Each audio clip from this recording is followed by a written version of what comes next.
Hi, I'm Denise Starks, and this is Oliver Hampson, and we're going to be talking to you today about our paper, Trans Time, Safety, Privacy, and Content Warnings on a Transgender-Specific Social Media Site. First, we would like to note that when we use the term trans, we mean people whose current genders are different than that assigned at birth, and this specifically includes non-binary people. The internet has had substantial positive benefits for trans people, but online spaces are usually not designed for transgender people. Trans social media users often use existing popular social media sites like Facebook, Instagram, or Twitter to post content related to their transitions. But these sites sometimes lack in their affordances and support for trans users and can sometimes be harmful or hostile for trans people.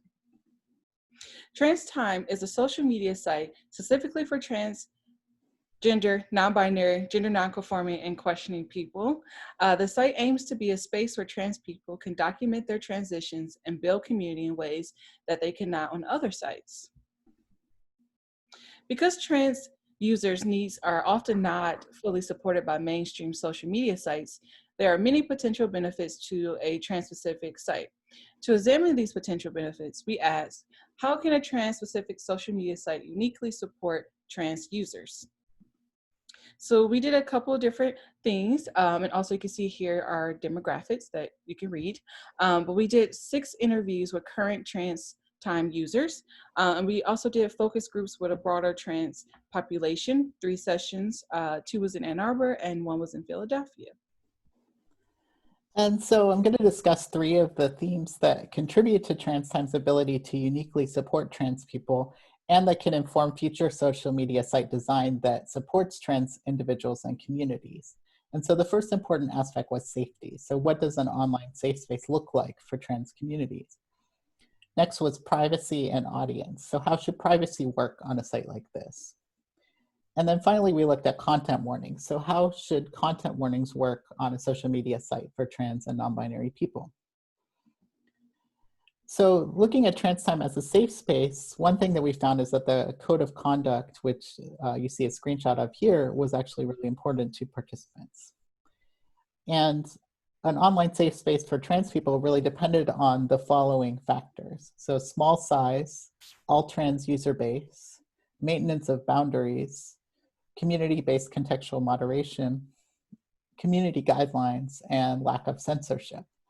One participant said, I feel like it has a great possibility to be a safe space. I feel like it's necessary to have that kind of safe space because in other pages, you always end up feeling or seeing this transphobia, which people don't realize they're being totally offensive.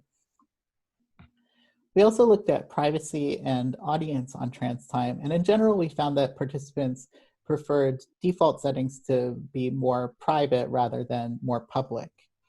And people also requested more granular privacy settings. Next, we looked at content warnings on Trans Time, and you can see an example here of how content warnings work on the site. People really discussed wanting to have more personalized content warnings, and one participant described this as a really lovely and good example of care woven into a tech artifact. Participants also described wanting a customizable block list and allow list for types of words that they would or would not want in content they saw on the site. And one described this as having more nuance in what you're showing and what you're hiding is useful. Because I know there are certain tags that maybe you just want to see, and there are certain tags that you know you want to avoid. So despite the extra steps it took to tag content, participants in our study valued the extra information and the extra care that content warnings provided, enough that they were willing to deal with the added friction and the extra work of labeling content. So in summary, we found that there is space and need for a sustainable, long-term, trans-specific online space where people can share both exciting and mundane aspects of trans lives.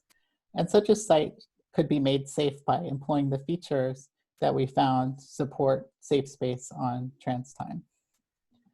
So I want to thank the Institute for Research on Women and Gender for funding this work, and thank you.